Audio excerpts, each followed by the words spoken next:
নাহৰ ফুলা বতৰতে মোৰ পাখি লাগি মনৰ ভাজত কোনে জানো আহি গগনা বজায় হালধি মাহে শুকান দিখনা চিকুণ কোমল দেহৰ ভাজত কোনে জানো আহি গগনা বজায় কিনো ভাৱত নিশা নাহি টোপনি উদং উদং বুকুৰ ভিতৰখন কিনো ভাৱত নিশা নাহি টোপনি উদং উদং বুকুৰ ভিতৰখন নাহৰ ফুলৰ সুবাসতে পেপা ঢোলৰ গগনাতে শুনে মোলে আছে বাচ্চা নাহৰ ফুলা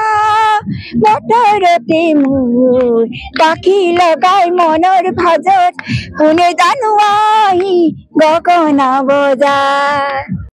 হয় নিশ্চয়কৈ নিউজ 18 অসম নৰ্থ ইষ্টৰ প্ৰতিজন দৰ্শকক নৱবৰ্ষৰ শুভেচ্ছা জনালো আৰু আজি মই আহি উপস্থিত হৈছো হি দীপৰ বিলত এক প্ৰাকৃতিক সৌন্দৰ্যতাৰ মাজত আচলতে বিভিন্ন প্ৰান্তৰ পৰা ইয়াত পিকনিক খাবলৈ লোকসকল আহি উপস্থিত হৈছে আৰু আজি হাতীগাঁও মাদাৰ অল্ড এজ হোমৰ পৰা আচলতে যি বৃদ্ধা ককা আইতাসকল আছে তেওঁলোকক আচলতে পিকনিক খাবলৈ আৰু তেওঁলোকক এক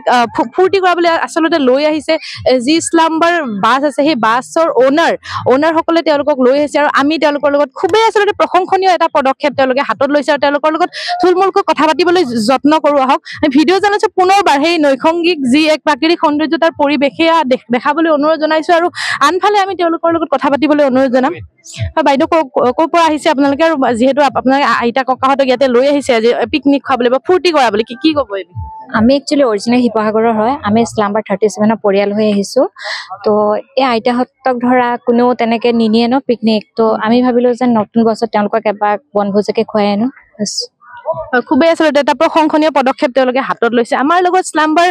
যি বাছ সন্থা আৰু লোক আছে উপস্থিত আমি তেওঁলোকৰ পৰা কিছু কথা জানিবলৈ যত্ন কৰো আহক দাদা কি ক'ব বিচাৰিব আজিৰ পদক্ষেপটো মানে আমি সকলোৱে ভাবিলো যে স্লাম্বাৰ 37ৰ পৰিয়ালৰ পৰা যদি বৃদ্ধাশ্ৰমৰ কোনো এজন ব্যক্তিক লৈ কিবা এটা পিকনিক কৰাব পাৰো ন আমাৰ মানে আমি বহুত সুখী গতিকে আমাৰ নিচিনাকে সকলোৱে ভাবক স্লাম্বাৰ 37 যেনেকে আজি ওলাই আহিছে তেনেকে বহুত ট্ৰেভেলছ আছে বা বহুত সংগঠন আছে তেওঁলোকৰ বৃদ্ধাশ্ৰমৰ সকলো লোকক কোনো এলাগতীয়া নকৰি সবকে নিজৰ বুলি ভাবি এটা পিকনিক খাওক নতুন বছৰত হেতুৱে তেওঁলোকক এটা ফূৰ্তি কৰাওক তাকে আমি কামনা কৰিলো ইতিমধ্যে তেওঁলোকে জনাইছে তেওঁলোকৰ উদ্দেশ্য এটা আচলতে যে বৃদ্ধা ককা আইতাসকল আছে ককা আইতাসকলৰ মুখত আচলতে এমুকৰ হাঁহি বিৰঙা ককা আইতাসকলৰ মুখত আচলতে ফূৰ্তি বিৰঙা আমি আৰু কিছু লোক আছে স্লাম্বাৰ 37 আমি আৰু তেওঁলোকৰ লগত কথা পাতিবলৈ যত্ন কৰিম তেওঁলোকনো আজি এই অনুষ্ঠান তেওঁলোকে কেনেকুৱা অনুভৱটো ভাল হৈছে বহুত সুন্দৰ এনেকে যে আমিও আহিবলৈ পাম ভবা নাছিলো কিন্তু পদকে দাদা আৰু বাইদেৱে ক'লে যে আমাৰ স্লাম্বাৰ 37ৰ মানে ফালৰ পৰা সৰুকে এটা পিকনিক নিচিনা ইয়াত হ'ব বুলি ক'লে ককা আইতাসকলক আনিব বুলি ক'লে তো বহুত আনন্দিত হৈছো আমিও আহিবলৈ পাই তো শেহতীয়াকৈ হ'লেও মানে আমাৰ স্লাম্বাৰ 37ৰ পৰিয়ালৰ ফালৰ পৰা সকলোলৈকে মানে নতুন বছৰৰ শুভেচ্ছা থাকিল আৰু আমাৰ দৰে তেনেকে সকলো অসমবাসী ৰাইজ ওলাই আহক সকলো বৃদ্ধাশ্ৰমৰ মানুহক এলাগি নকৰি সকলোকে যে নিজৰ কৰি আদৰি লৈ এটা পিকনিক খাওক তেওঁলোকেও ভাল পাব আমিও ভাল পাম সব সুখী থাকিম স্লাম্বাৰ 37ৰ যি সদস্যসকল আছে তেওঁলোকে আমাক ইতিমধ্যে জনাইছে তেওঁলোকৰ আচলতে উদ্দেশ্য এটাই আচলতে ককা আইতাসকলৰ মুখত এটি হাঁহি বিৰঙা আৰু আমি এই চেগতে ককা আইতাহঁতৰ লগত কিছু কথা পাতিবলৈ যত্ন কৰোঁ ভিডিঅ' জাৰ্নেলিষ্টক আমি দেখুৱাম যাতে ওচৰৰ পৰা ককা আইতাসকলক এবাৰ দেখাই আৰু আমি তেওঁলোকৰ লগত কিছু কথা পাতিবলৈ যত্ন কৰোঁ হয় আইতা ক'ৰ পৰা আহিছে আপুনি নমস্কাৰ আমি Hatigaon mother old age home তাৰ পৰা আহিছো মনিকা শৰ্মা গতিকে আজি বসন্তই আমাক ইয়ালৈ আনি যিখিনি আমাক আনন্দ দিলে হয়তো আমি জীৱনত পাহৰি যাব নোৱাৰিম এনেকুৱা বসন্ত আৰু 100 জন জন্ম হওক এনেকুৱা মাদাৰ অল্ড এজ হোমক সহায় কৰি আহক গতিকে বসন্তক আমি নামকাৰী কিয় কৈছো আজি তেখেত আমাৰ ল'ৰা কিন্তু আজি আমাৰ ল'ৰা ছোৱালীয়ে আমাৰ শুশ্ৰূষা কৰিব লাগিছিল কিন্তু বসন্তই আজি অকলে এইখিনি ককা আইতাক মাতি আনি আমাক যিখিনি কৰিছে আমি হয়তো নথৈ আনন্দিত হৈছো আৰু আগলৈ আশাবাদী যে তেখেতে আমাৰ লগত থাকক আমাৰ পুত্ৰ হিচাপে থাকক আমাৰ সুখে দুখে তেখেতে হেল্প কৰক এইখিনিকে কৈ তেখেতক আমি নতুন বছৰৰ শুভেচ্ছা যাচিছো দেৰিকৈ হলেও আমি খুব সুখী হৈছো মাদাৰ অল্ড এজ হোমৰ পৰা আহি আৰু আমাক কৈছে যে আমাৰ যদি কিবা অভাৱ অভিযোগ আছে আমাক দাঙি ধৰিব দিছে আমাৰ অন্য মাদাৰ ওল্ড এজ হোমত অভাৱ অভিযোগ নাই আমাৰ অভাৱ এটাই আছে যে আমাৰ পানী আমি পানী কিনিব লাগে ডেইলি আমাক 3 গাড়ীকৈ পানী লাগে সেইখিনি আমি সদায় ব্যক্তিৰ ওচৰত যোনে যায় আমাৰ মাদাৰ ওল্ড এজ হোমলৈ তেখেতসকলক কওঁ তেখেতসকলে আমাক সেইখিনি হেল্প কৰে এহে আমিও এই নিউজটোৰ দ্বাৰাই জনাইছো যে সদায় ব্যক্তি আমাৰ মাদাৰ ওল্ড এজ হোমলৈ আহক আমাৰ mother old age home Hatigaon Hijubari তাত আহিব পাৰে মনিকা শৰ্মাৰ ওচৰলৈ মনিকা শৰ্মাৰ লগত কথা পাতি আমাক পুত্ৰৰ মৰম জীয়াৰীৰ মৰম নাতি নাতিনীৰ মৰম আমাক দিয়ক অকল মনিকা শৰ্মাৰ মৰমে আমি 70 জনী ককা আইতাৰ নুজুৰে গতিকে আজি ইয়াত যিখিনি আমি নাতি নাতিনী পুত্ৰ পাইছো তেওঁলোকে যি মৰম দিছে হেনেকৈ আৰু 10 জন ওলাই আহি আমাক মৰম দিয়ক তেতিয়াহে আমি নিশ্চয় স্বৰ্গগামী হ'ব পাৰিম এই ধন্যবাদ হয় ইতিমধ্যে তেওঁলোকে জনাইছে যে তেওঁলোকৰ আশা এটাই আচলতে তেওঁলোকৰ যি পুত্ৰৰ মৰম জীয়ৰীৰ মৰম সকলোৱে যাতে তেওঁলোকক সেই মৰম প্ৰদান কৰে আৰু আমি এই ক্ষেত্ৰতে জনাইছো যে কিছু ক্ষেত্ৰত হলেও তেওঁলোকে পুত্ৰ জীয়ৰীৰ মৰমৰ পৰা ইতিমধ্যে বঞ্চিত হৈ আছে আৰু যি নৱবৰ্ষৰ প্ৰাক্ষণত আৰু বিভিন্ন ককা আইতা আমাৰ লগত উপস্থিত আছে আমি তেওঁলোকৰ লগত কিছু কথা পাতিবলৈ যত্ন কৰো হয় এতিয়া আপোনাৰ নামটো জনাব আৰু ক'ৰ পৰা আহিছে মোৰ নাম দীপালী মজুমদাৰ আৰু আজি কেনেকুৱা লাগিছে আজিতো বিৰাট ভাল লাগিছে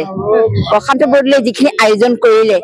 আমাৰ বৃদ্ধবাসৰ মানুহখিনি ইয়ালৈ লৈ আহিলে নাচ গান কৰাইছে ইমান ধুনীয়াকৈ খুৱাইছে আমি বাছত আহিছো ইমান ধুনীয়া বাছখন আমাৰ বিৰাট ভাল লাগিছে সঁচা প্ৰশান্ত বৰদলৈৰ নিচিনা যেন আৰু বহুত ব্যক্তি আহি তেনেকৈ ওলাই আহি পিনে ৰাইজক মানে যিসব অনাথ বা যাৰ কোনো নাই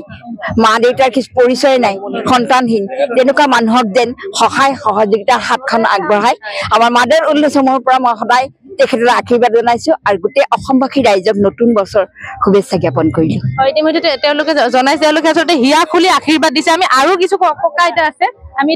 তেওঁলোকৰ লগত কিছু কথা পাতিবলৈ যত্ন কৰিম হয় এতিয়া কেনেকুৱা লাগিছে আজি পিকনিক খাবলৈ আহি ভাল লাগিছে সকলোকে লগ পাই আনন্দ লাগিছে ঘৰত থকা নিচিনা লাগিছে ভাইটি ভন্টি দাদা আইতা এনেকে চবলৈকে থাকিব নতুন বছৰ শুভেচ্ছা আপোনালৈ থাকিলে ধন্যবাদ যেহেতু নৱবৰ্ষ যদি এফাকি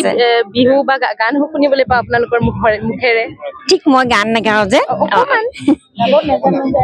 হয় হয় তো আজি কেনেকুৱা লাগিছে আইতা যেহেতু পিকনিক খাবলৈ আনিছে আৰু বঢ়িয়া ককা আইতা তোমালোকক লগ পাইছো নতুন বছৰ শুভেচ্ছা থাকিল আমি ভাল পাইছো খুব আনন্দতে আছো হয় আমাৰ লগত আৰু ককা আছে এগৰাকী আমি তেওঁৰ পৰা আচলতে কিছু কথা পাতিবলৈ যত্ন কৰো হয় নমস্কাৰ ককা কেনেকুৱা লাগিছে আজি কেনেকুৱা লাগিছে পিকনিক খাবলৈ ভাল লাগিছে কোনোদিন জীৱনত আহি পোৱা নাই আপোনালোকৰ স্বভাৱ দেখা পাইছো আপোনালোকে সেৱা যত্ন কৰি আছে বেয়া লগাটো কোনো কথাই নাই ফূৰ্তি লাগিছে আৰু আপোনালোকক এনে ফূৰ্তি কৰাবলৈ আনিছে নৱবৰ্ষ উদযাপন তেওঁলোকৰ বিষয়ে কি ক'ব বিচাৰিব আপোনালোকক আনিছে তেওঁলোকক আশীৰ্বাদ দিবলৈ বিচাৰিব আশীৰ্বাদটো আছেই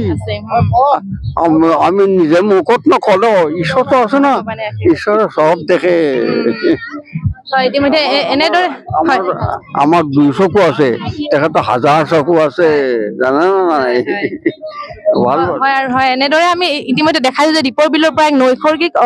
পৰিৱেশৰ ইয়াত সৃষ্টি হৈছে আৰু খুবেই আচলতে প্ৰশংসনীয় পদক্ষেপ আচলতে হাতত লৈছে আমি তেওঁলোকক যি এনেকে মাদাৰ ওল্ড এজৰ যি হাতীগাঁৱৰ যি বৃদ্ধা আইতা ককাসকলক লৈ আহিছে আমি তেওঁলোকক ধন্যবাদ আৰু ইয়াতে আৰু এজন ব্যক্তি আছে তেওঁ কিছু কথা ক'বলৈ বিচাৰিব হয় আজিৰ বিষয়ে কি ক'ব বিচাৰিব হয় মই এইটো ক'ব বিচাৰিছো এনেকুৱা মালিক আমাৰ অসমৰ ভিতৰত আমি প্ৰথমজন পাইছো যিয়ে মানে এই বৃদ্ধাশ্ৰমৰ কাৰণে সহায় আগবাঢ়ি আহিছে আৰু এনেকুৱা মালিক আমাৰ অসমৰ ভিতৰত আগবাঢ়ি আহক আৰু এনেকুৱা মালিক যদি আগবাঢ়ি আহে আমি নিশ্চয় ভাবিম যে আমাৰ অসমখন বহুতেই উন্নতি হয় আৰু ইতিমধ্যে তেওঁ যি স্লাম্বাৰ যি বাছন সন্থাৰ যি ওনাৰ আছে ওনাৰক তেখেতে আচলতে ধন্যবাদ জনাইছে আমিও আমাৰ ফালৰ পৰা আচলতে ককা আইতা হাতৰ পৰা আশীৰ্বাদ লৈছো আৰু খুবেই এক প্ৰশংসনীয় পদক্ষেপ তেওঁলোকে হাতত লৈছে আৰু এই চেগতে নিউজ 18 অসম নৰ্থ ইষ্টৰ ফালৰ পৰাও তেখেতক ধন্যবাদ জনাইছো আৰু আজি এনেদৰে অকল এইটো পিকনিক গ্ৰুপ বুলি আমি যদি ভিডিঅ' চেনেল চাওঁ অনুৰোধ জনা বহুতো পিকনিক গ্ৰুপ আহি ইতিমধ্যে ইয়াত পিকনিক খাই থকা তেওঁলোকে ফূৰ্তি কৰি থকা নাচ গান কৰি থকা ইতিমধ্যে আমি পৰিলক্ষিত কৰিছো আৰু খুবেই আচলতে এক আনন্দ মুখৰ এক পৰিৱেশৰ সৃষ্টি হৈছে কাৰণ যিহেতু নৱবৰ্ষ এই ইংৰাজী নৱবৰ্ষ যিহেতু নৱবৰ্ষত ভৰি দিছে অসমবাসী ৰাইজে তথা অকল অসমবাসী ৰাইজ বুলি নহয় সকলোৱে আচলতে নৱবৰ্ষৰ প্ৰাক্ষণত ইয়াত আচলতে এনেদৰে দীপৰ বিলত আহি এক আনন্দমুখৰ পৰিৱেশত আচলতে বিলীন হোৱা পৰিলক্ষিত হৈছে। আপুনি বিচৰা বাতৰি পাব কেৱল নিউজ 18 এপত। নিউজ 18 এপ ডাউনলোড কৰিবলৈ স্কেন কৰক এই QR কোড। গুগল প্লে ষ্টৰতো পাব এই নিউজ 18 এপ।